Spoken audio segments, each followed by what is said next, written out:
Hey, everybody. Welcome to the announcement for the nominees for this year's film festival.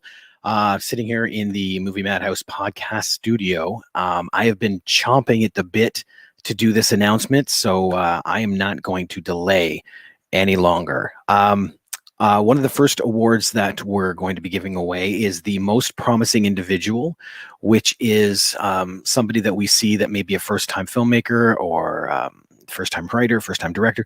Anytime anybody is just starting out and makes a huge impact. So to start out from this film right here, I wish I knew exactly how to pronounce it, but it's SFUMATO. So I say Fumato. We have Amirali Murderinkvand. I hope I said that right.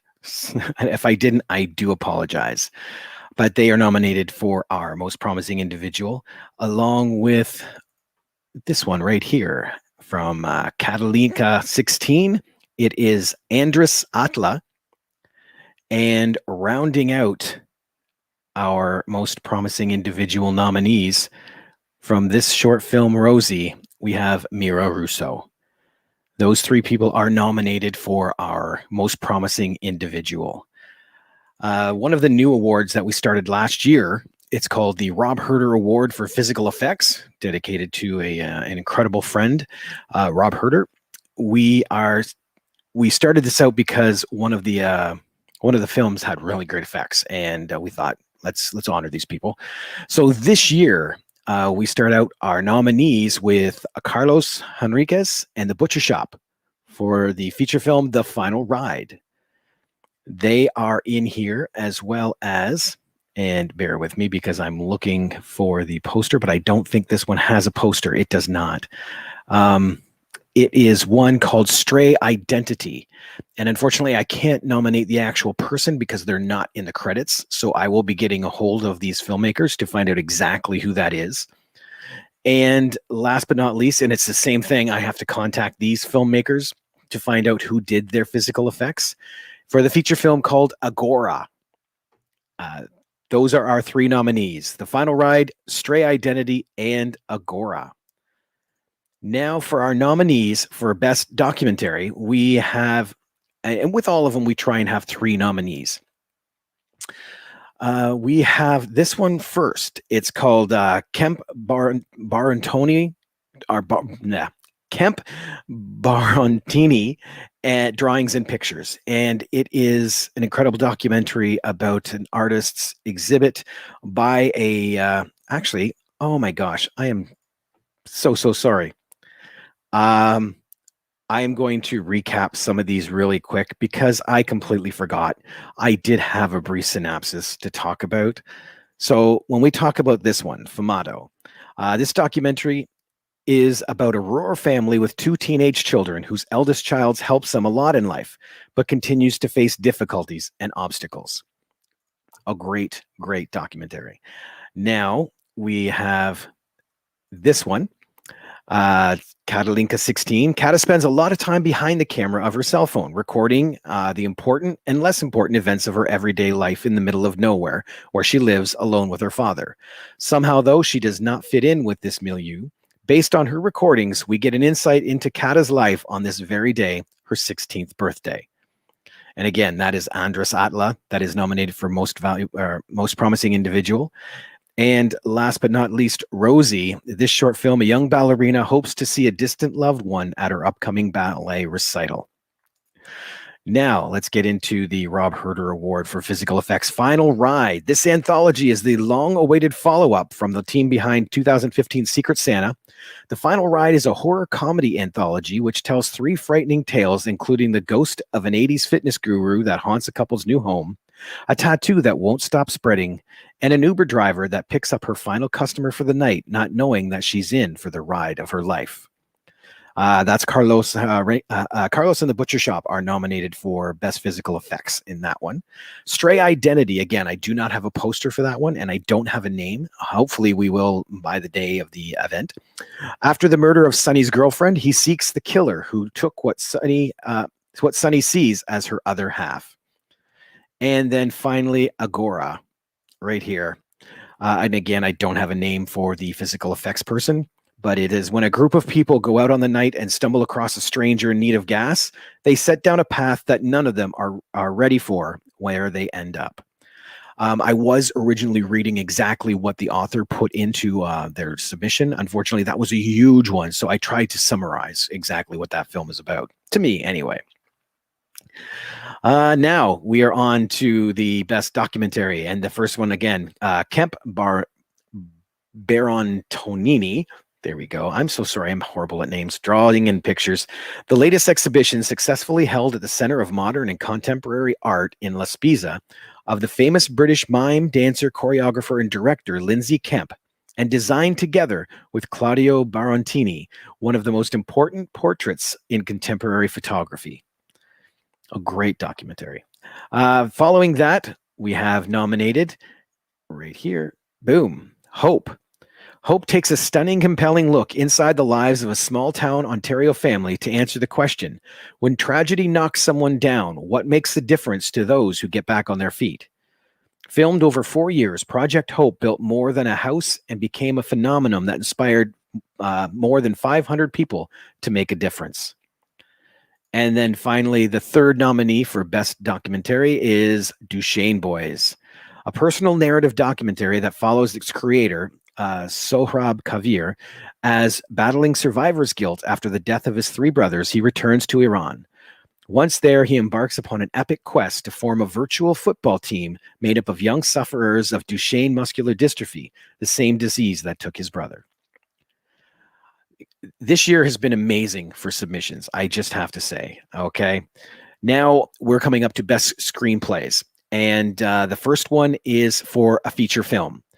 The 3 nominees for the Best Screenplay are International Ice Patrol by Jamie Kawamoto, and that script is roughly about a divorcing couple, one in the Canadian Coast Guard, the other in the U.S. Coast Guard, forced to work together at the International Ice Patrol, discover just how far their governments will go to get what they want.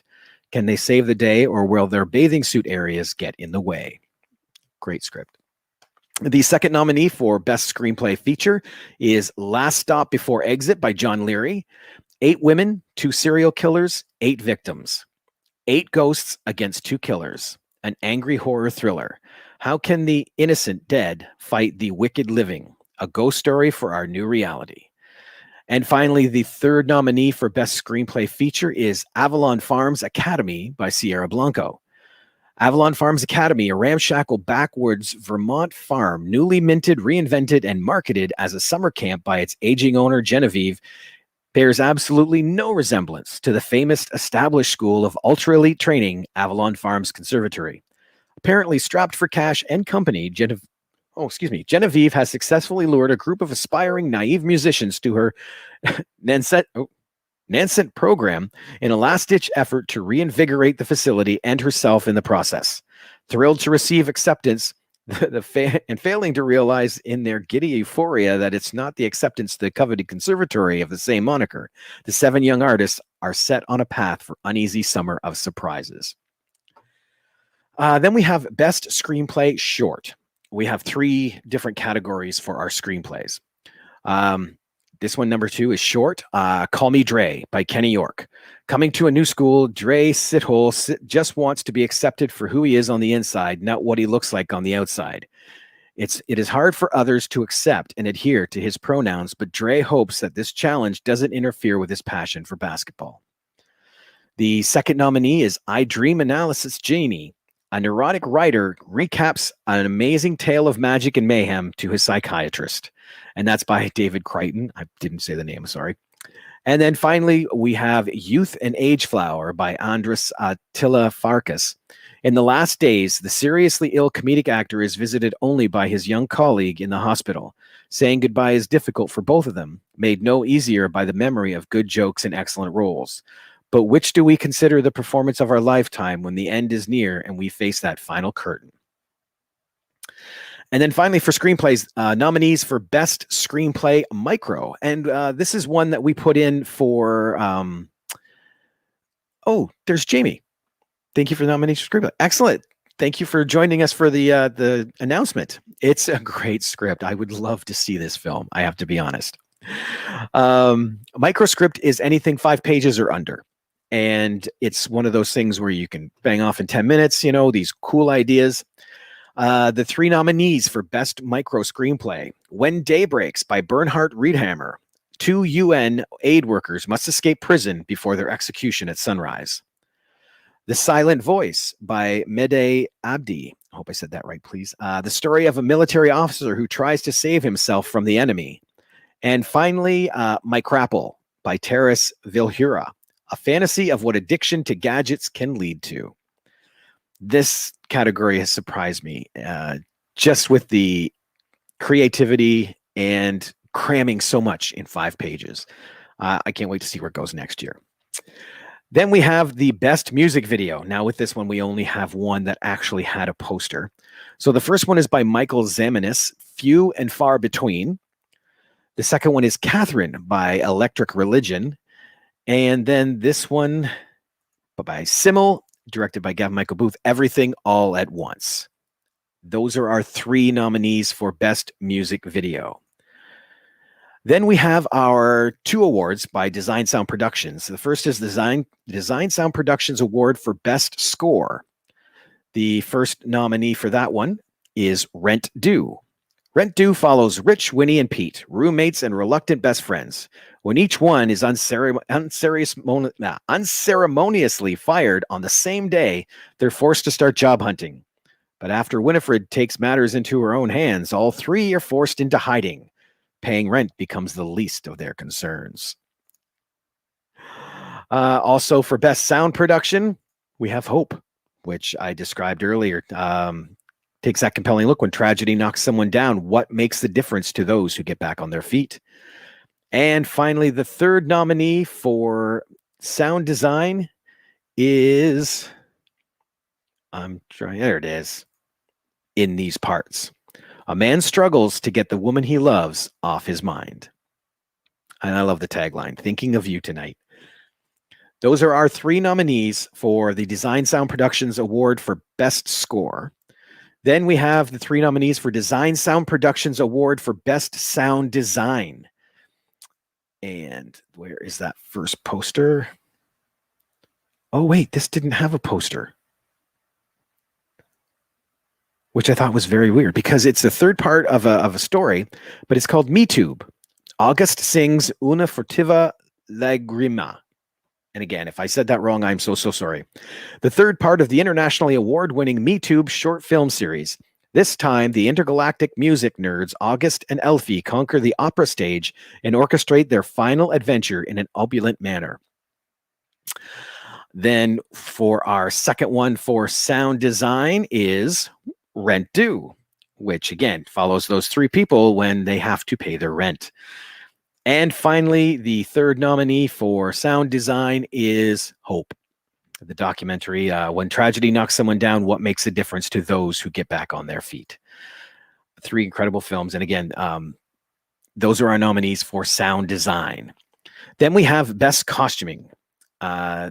This one is based on not necessarily, you know, period pieces or extravagance, but the costuming relative to the story and how it fits into the film.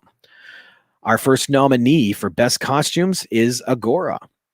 And this is the one when a group of people go out for a night and stumble across a stranger in need of gas. They set down a path that none of them are ready for, where they end up. Number 2 is Becoming Human. 3 women find themselves at the turning point of their lives where they are forced to accept who they really are after years of self-condemnation and hiding the truth. Becoming Human is a fantasy drama about humanity, equality, and self-acceptance. And our third one, which doesn't have a poster, I wish it did, is MeTube.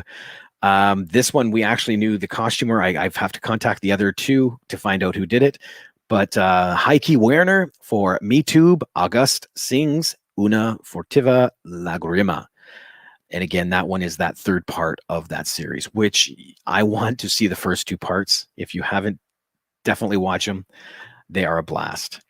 Now we have Best Editing. The first nominee for Best Editing is Duchesne Boys. And again, that's that personal narrative documentary that follows its creator as he as he battles survivor's guilt after the death of his 3 brothers, and he returns to Iran to create a virtual football game. It's an amazing story. Amazing story. Number 2 for best editing, and bear with me, there it is. In These Parts, a man struggles to get the woman he loves off of his mind. That's so sorry. Where did it go? I didn't do this, and I should have. There it is. Duchesne Boys. That's Hayade Safiari. If I said that wrong, I apologize. He did the editing for Duchesne Boys, and then In These Parts was edited by Gavin Michael Booth. And then our third nominee, and there it is Neil Willowbury for Strawmen. 2 friends discover a sinister entity has taken residence in their hometown. Those are our 3 nominees for Best Editing. Now we have 2 more awards sponsored by Riggy Media. So the Riggy Media Award for Best Cinematography. These 3, they start with, where is it? There we go. Sanka D for Abandonment. On a stormy night, a needy man picks up a wallet full of money, only to find the owner observing him closely. To his surprise, the brooding owner begs him to keep the purse as he won't be needing it anymore. It is revealed that the latter intends to commit suicide before dawn, and it's up to the poor yet compassionate man to convince the grieving stranger to change his mind before it's too late. Our second nominee for Best Cinematography, Jonathan Abrasimov for Outreach. Mr. Brains gets a new position in the outreach division of the firm he works for and is shown the best way to propel clients onto a proper path. And a third nominee for Best Cinematography, Gavin Michael Booth for In These Parts. As you can tell, this one kind of caught some eyes. A man struggles to get the woman he loves off of his mind. Then we have the Riggy Media Award for Best Coloring. The first nominee for that one is Rosie by Mark Shaba. A young ballerina hopes to see a distant loved one at her upcoming ballet recital. The second one, which does not have a poster, so needs it, Florian Hirschman for MeTube, August Singh's Una Furtova Lagrima. Again, the third part of the internationally award-winning MeTube short film series. And finally, the third nominee for Best Coloring is Jonathan Abrasimov for Outreach, which I just read a second ago. We're getting to the end now. Best Actor Male. These ones were tough this year. The way we do our marking, we have 19 judges, and each of them will score the films. So we tally up all the points. But then at the very end, each one of them fills out a form that lists their pick. So we will go through and tally together the number of votes that each one gets. If there's any kind of tie or dispute or anything, then we go back to the points and we use that to pick our winner. This one was very tough. A lot of these people were 1 or 2 points away from each other, and I can't wait for people on October 2nd to see these. Our first nominee for Best Actor is Ryan Powers for In These Parts. A man struggles to get the woman he loves off of his mind. Our second nominee for Best Actor is Rye Barrett for The Final Ride.